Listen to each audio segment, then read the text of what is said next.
welcome back to the Give and Go. I'm your coach Reynoso here with my boy Soltero. What's up, y'all? We are back, folks, after going to 8 games in 12 days. We are back after an eventful 2 weeks of going to Gold Cup and Club World Cup matches. We just got off the plane 30 minutes ago. Yeah. 30 minutes ago, and now we're ready to do our Club World Cup and Gold Cup group stage reaction and knockout stage preview. We are not stopping, bro. We're not stopping because 5-hour pod.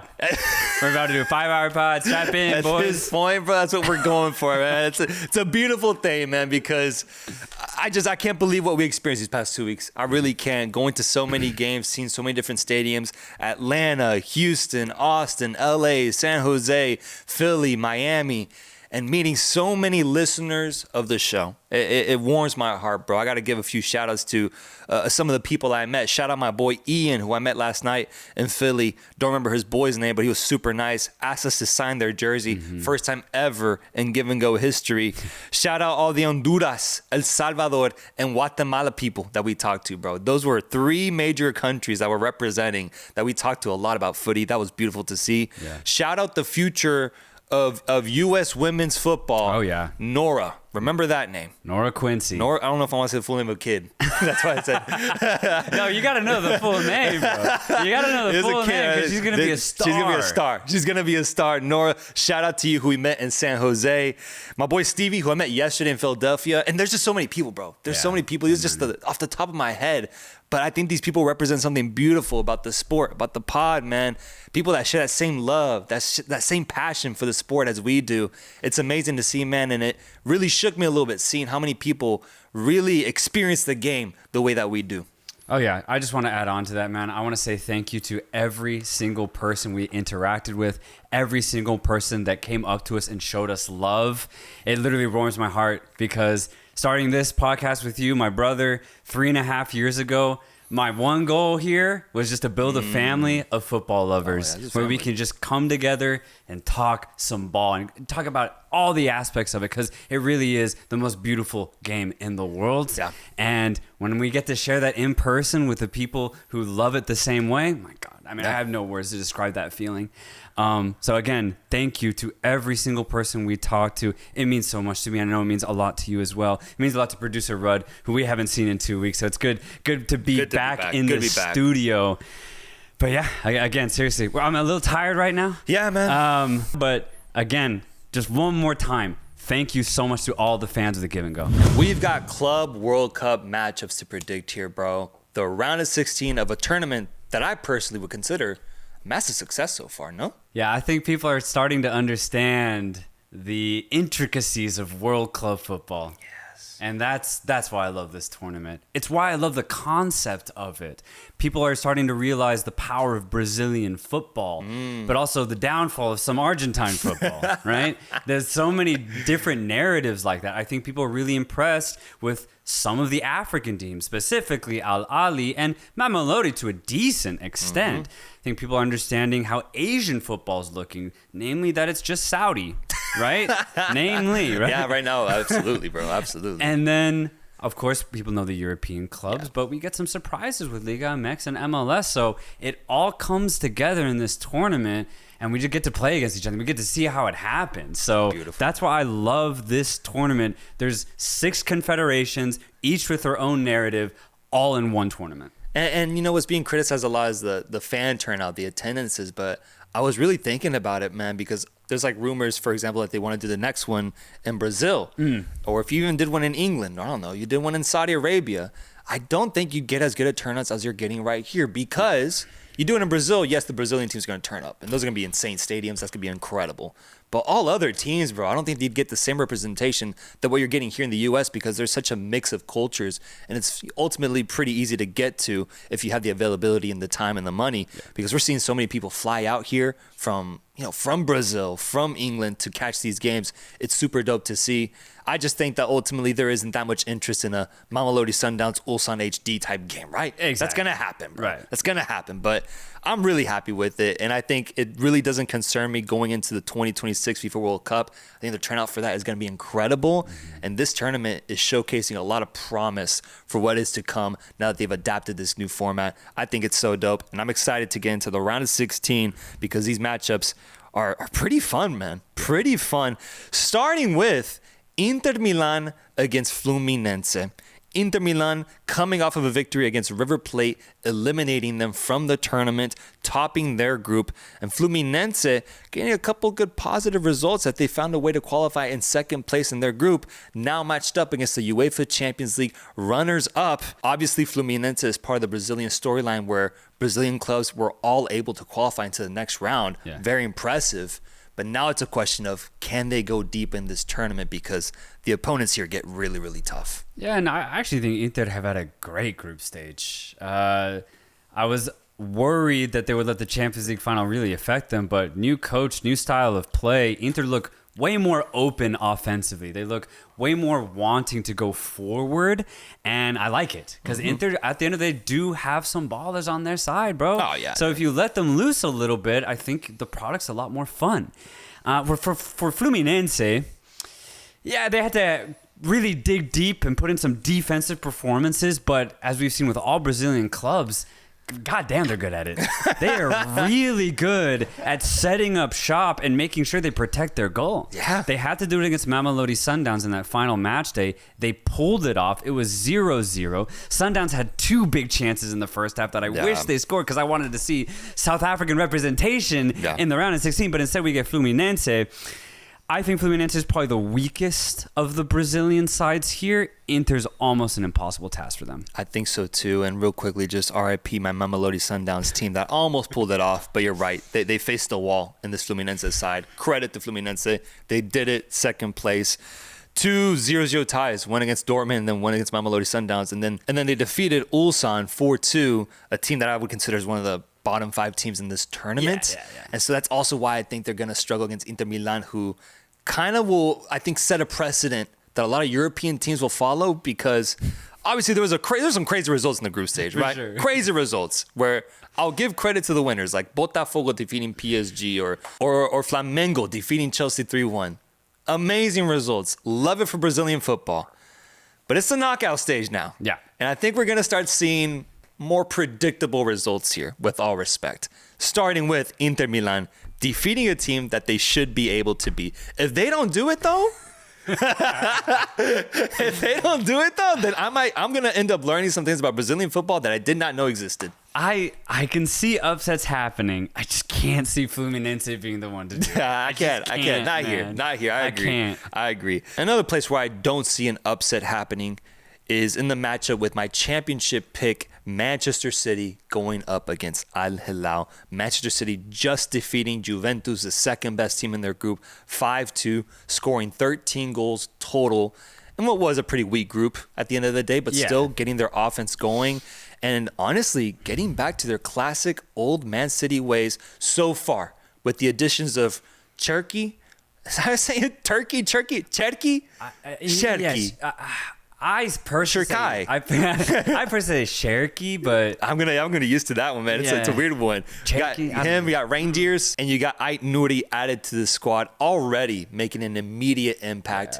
And then obviously the addition of Rodri, I think, is incredible, and I think that will add so much confidence to this Manchester City team. My take going into the tournament was that we would see the old Man City. We would see a version of them where they're back playing at their highest, high-flying ways with the confidence that we needed to see from them this entire past year. A stage where they can make a statement to the world that we are back. We are Manchester City. So far, so good. And I just don't think this Al Hilal team has the tools to be able to take them down. They can be competitive, but to take down this Manchester City team, I don't think it's happening here. And I agree. I think your take on City going into the tournament has been spot on. They look hungry. They're playing free-flowing football. Not that we saw this past year, but that we saw 2 seasons ago. And the additions have been fantastic, man. So For City, I think this will be somewhat straightforward. Al Hilal will give a good fight, but that City performance against Juventus, I think, really sealed it for me. I actually see Al Hilal at that Juve level. And if City, knocked 5 past Juventus, then yeah, I think they'll at least knock a couple against Al Hilal. And looking at Al Hilal, yes, they got a great result against Real Madrid, but then they followed it up with a 0-0 draw against Salzburg. True. They've just been a little up and down for me this tournament. And more so, I've been disappointed with their offense overall. They didn't score as many goals as I thought that they would, considering that they have a really good offensive line and a very dominant midfield. But it's just not translating to true goals for Al Hilal. And you got to be able to finish if you're playing against Manchester City. It's not happening for Al Hilal. I think it's going to be straightforward for City. I agree with you. I'm going Manchester City as well. You guys already know my take. I'm going Manchester City wins this tournament, just to remind you all. Next matchup is mouth-watering. It is mouth-watering as we have Palmeiras set up to face off against Botafogo, an all-Brazilian knockout stage matchup here that I think just excites me because of the storyline for both teams is really, really positive. Palmeiras topping their group with Inter Miami, FC Porto, Al Ahly. This is your chance for your victory lap. I was wrong about Palmeiras. They end up topping the group as you predicted. Your moment, please. Please get it out of the way, bro. Please. Please. Because to remind the folks, I had FC Porto topping this group, and we got into a heated debate about who would end up topping it. My selection, FC Porto, couldn't even qualify.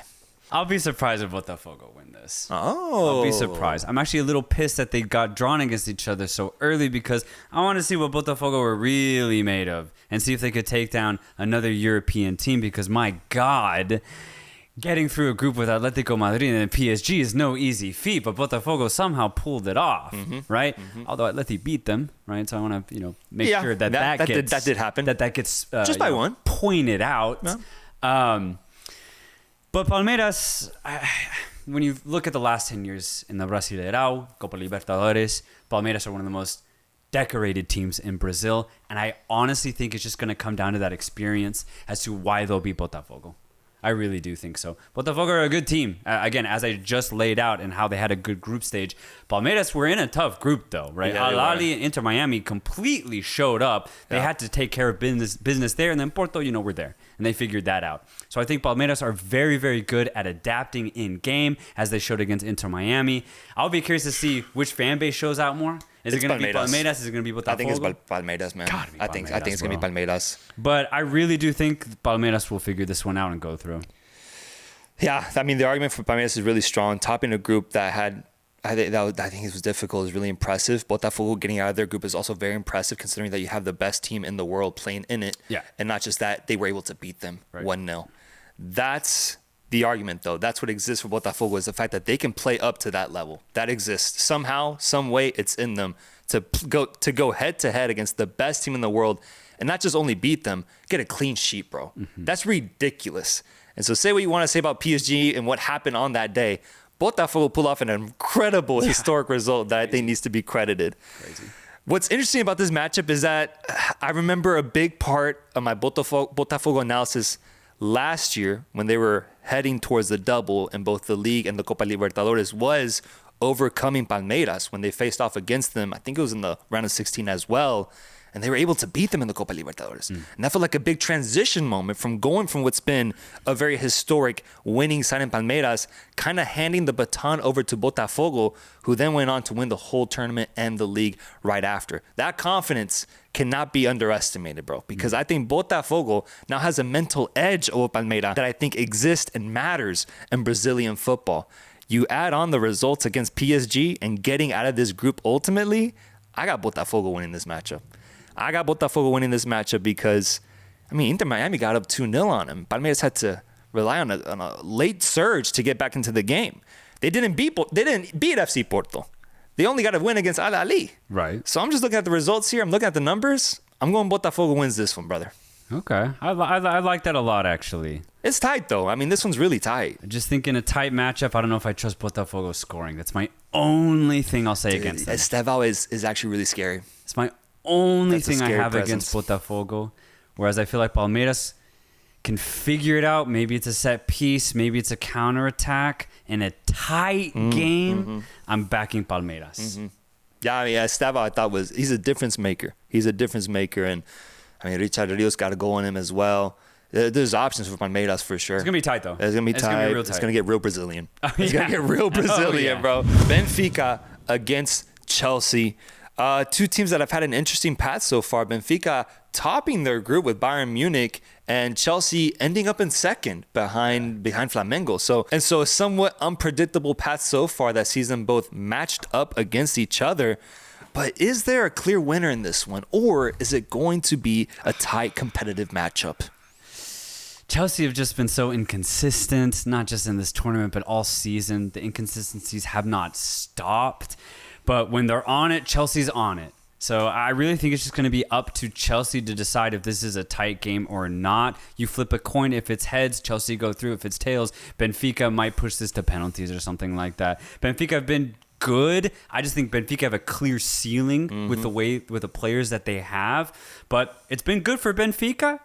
It's up to Chelsea, in my opinion, to decide how tight this match is. Yeah, it's been great from Benfica. I mean, topping the group is really impressive, and they got the results they needed to get. I think if you're a Benfica fan, this is an interesting prospect here. Like, you would feel pretty good that maybe you can surprise this Chelsea team with their ups and downs, the inconsistency. Yeah.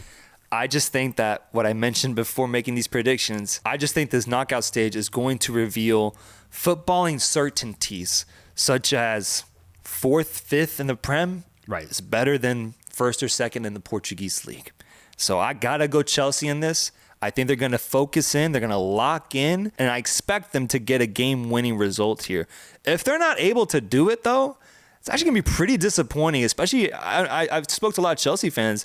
This would be pretty frustrating to see them get knocked out against Benfica specifically because on paper, they have the better talent, the better players. They play in the way tougher league. They should be getting this result, bro. And they should be going deeper into this tournament. So I almost have a must-win type situation here for Chelsea. Otherwise, really frustrating result. Yeah, for Chelsea, they have a similar problem brewing for them that is close to Arsenal's in the sense that they have so much possession. They knock it around their opponent's box, but they can't find that space. They have players like Madueke, Palmer, who are such good dribblers, but they're usually better in space. But since Chelsea like to have a lot of possession, that space usually gets truncated down. So they just end up knocking the ball around a lot, but it doesn't really lead to anything. What they're missing is a true number 9, right? Nico Jackson has proven not to be that guy, but in comes Liam Delap. Is he the solution? Obviously, he's getting his first minutes with Chelsea at this tournament. This will be a big moment for him to prove to Chelsea and to the Chelsea supporters that he is the solution for Chelsea's offensive problems. Oh, 100%, man. And imagine he gets a goal here. That's the thing. Chelsea fans would be elated. Benfica's got goals in them, though. They got goals. They got a good offense, and they went toe-to-toe with Barcelona in the round of 16 Champions League. I mean, they're a good team. It's going to be close. I'm going Chelsea, but, man, and Benfica could pull off a result here. Moving on down the bracket, we have crazy matchup. It's the first time that both these teams are playing against each other in their histories. PSG against Inter Miami. Messi going up against his old club somehow. Crazy storyline. And then an even crazier one that they're even here. Inter Miami was able to make it out of the group, bro. Yeah. Super impressive when I believe we predicted they would end up in last or at the very least 3rd place. Yeah. Inter Miami gets out of the group getting 2, I would say, historic results for MLS. The first one being defeating FC Porto 2-1 with a genius moment from Messi. Free kick brilliance. Beautiful to see. And then tying Al Ahly, which is still really, really positive. And then tying Palmeiras in a game where ultimately, they were leading 2-0 and they could have closed it out had they had better defense. The opportunity was there to beat one of Brazil's strongest teams. Inter Miami showed up and they get out of this group. I'm super proud of them. I'm super impressed. Inter Miami putting on for the MLS, and Messi sees himself lined up against the best team in the world. Yeah, I couldn't believe Miami got out of the group. I would say that's the biggest surprise for me of this entire Club World Cup is Inter Miami getting out of this group. It started scary with that draw against Al Ahly, and I was like, there's just no way they're going to figure this out.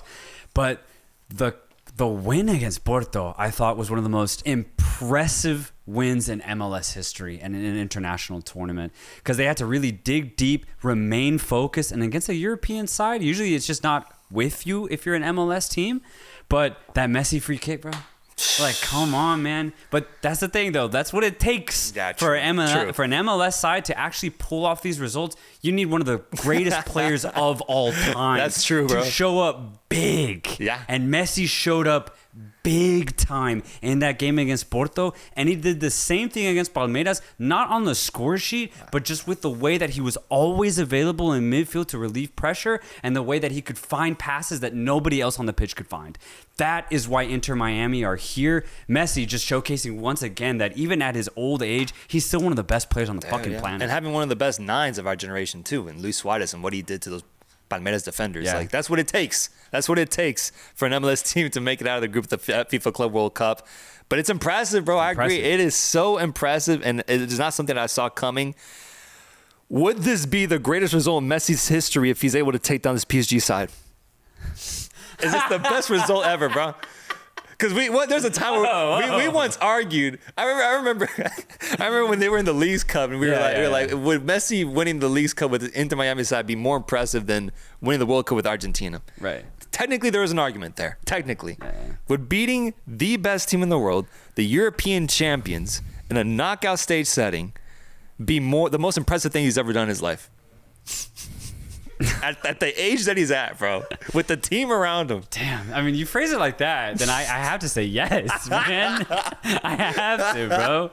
Because you just look at the quality around him. It's not bad. That's the thing. The quality is actually not bad. Allende, fantastic finish against Palmeiras. Suarez, too, dialing back the clock 12 years and showcasing vintage Suarez with an insane cut finish. It's ridiculous. So the quality's there for Miami. The age really isn't. And you consider PSG are one of the youngest sides in Europe right now. So it's just like, it almost seems impossible for Inter Miami to actually beat PSG. So, yeah, I almost want to say yes to your question.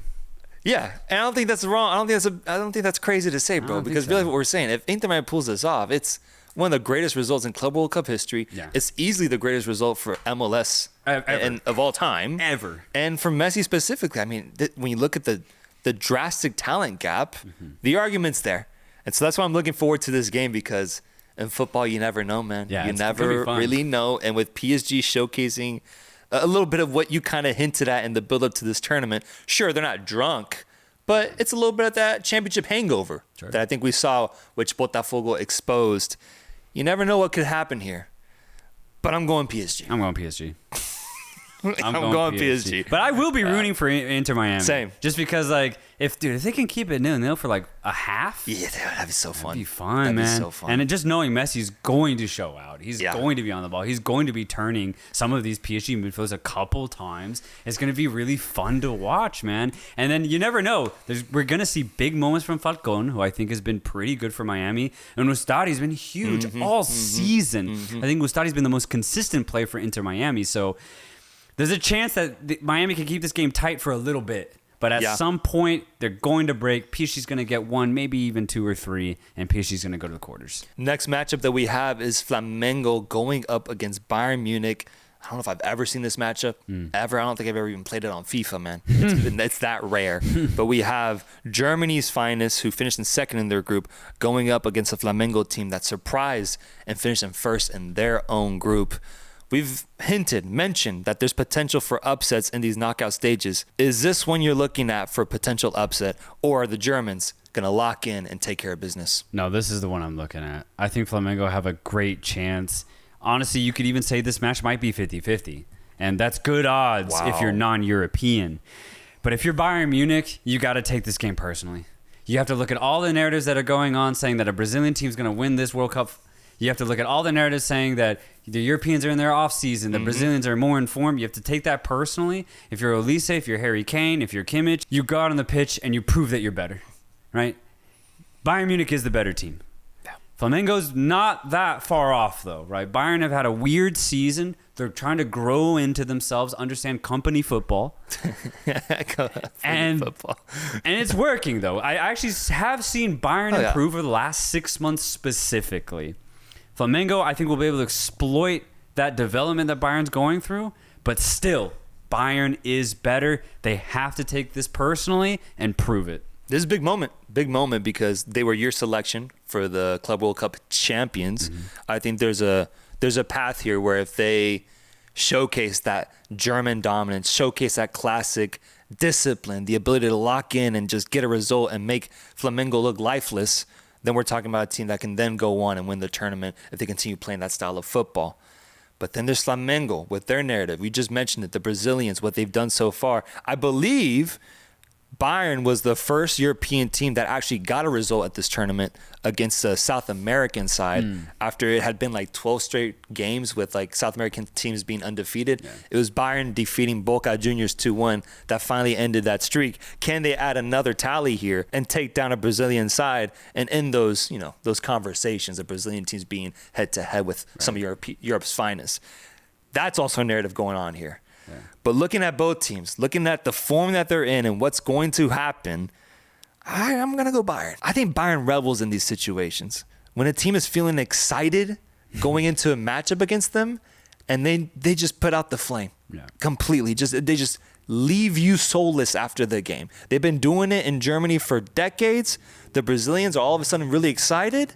I think Bayern's going to take it personally just like you want and take care of business here, as they do have the better talent on paper, and they are, in my opinion, the better team. They just need to focus. They need to imagine that they're playing against Borussia Mönchengladbach on the other side, act like this is a Bundesliga game, and I think they should be able to get the result here against the Flamengo side that's going to be very feisty, that might have more fans in attendance as well, but I just don't think matches up against this Bayern Munich team, so I'm going Bayern on this one. Yeah, and the case for Flamengo, just real quick, it's completely there.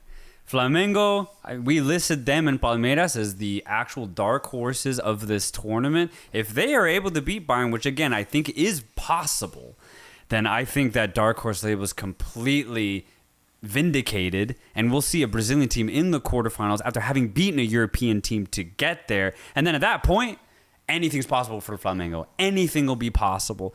So if you're Flamengo, I actually feel really good about this matchup. I would feel very good. Really? It's Bayern, bro. It is Bayern. Like, I wish it was Juve or Dortmund, man. That'd be way better. Bayern is still Bayern. Let's not forget, man. That'd be way better if it was Juve or Dortmund. But this isn't PSG. It's not Real Madrid either. It's not. I would actually not even want to face Inter, for example. City? It's not City? It's not City. Okay. So I look at it that way, and I'm like, okay, Bayern still very tough. Wish we got a better draw, but I'm liking the odds, even though it's against it. That's what I'm saying if I'm a Flamengo fan. But still, all that being said, I am going Bayern Munich. You can't do it. You can't call Flamengo here. I can't call Flamengo. Okay. Here. Yeah. I agree. I think the threat is there. I just can't do it. Maybe somebody in the comments will. Next matchup is Real Madrid going against Juventus. Real Madrid, a team that we just saw 24 hours ago at Financial Lincoln Field, Philadelphia. Crazy atmosphere, 60,000 plus in attendance, as Real Madrid probably had their best game in the group stage against RB Salzburg, winning 3-0, playing that Xabi Alonso ball. Now they're matched up against the Juventus side, who got second place in their group and is coming into this game, in my opinion, with their heads down after being spanked 5-2 against Manchester City. This one, to me, has Real Madrid written all over it, because I see this as a big moment as well for Real Madrid.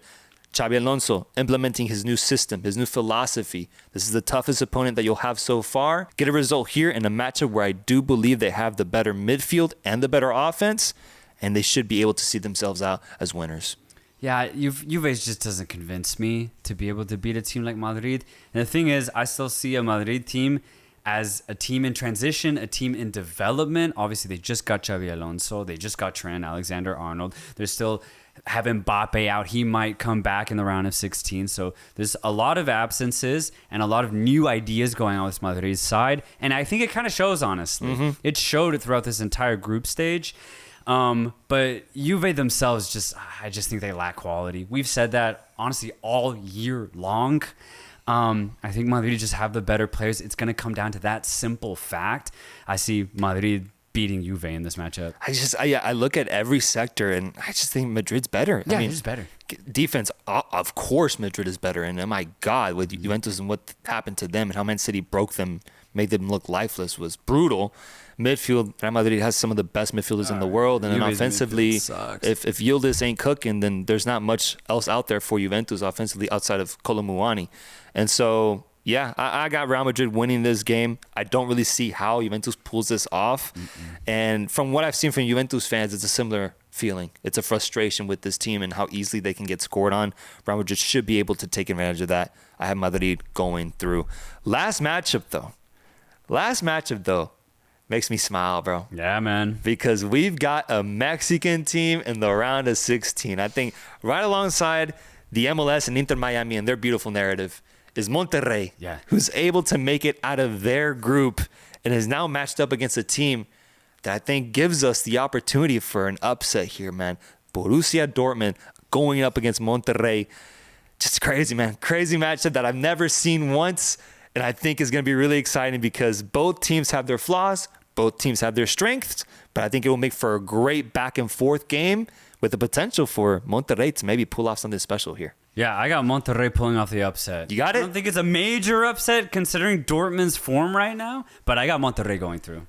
I really do. I think what they showcased in the group stage, specifically against Inter and River Plate, the way they were able to grind in those matches, they were looking like a Brazilian team. I was honestly so impressed with it. Ramos leading the backline very well, and then finally, seemingly out of nowhere, Monterrey's midfield and offense actually looks fluid. It actually looks dangerous on the break. Tecatito Corona, Deosa really doing well in that last game against, yes, a much weaker Asian side. But still, I think the fact that they've been able to get very good results, they're unbeaten in the group stage. Monterrey honestly playing the best football that I've seen them play in like 2 years. It almost feels like they've been like that. This is what they've been waiting for. Yeah. Because I think about how low this Monterrey team has made me feel when I watch them. It's been terrible, bro. And especially like even Ramos in Liga MX hasn't shined the way that he has in this tournament.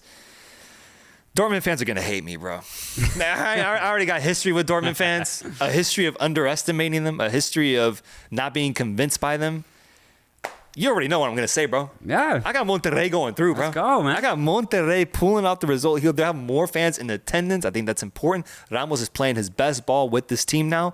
Tecatito Corona looked like FC Porto Corona in that last game with that golazo that he scored. Deosa is balling out. And Berterame, cool and calm finishes last game that I thought were super impressive. Yeah. For me, it's not even about their defense. I think their defense is really, really good because they've conceded only one goal, I think, this whole tournament. But offensively, will they show out the way they did against Urawa, or will it be more like that River Plate matchup where they couldn't generate a lot of offense? They're going to need goals against this Dortmund team.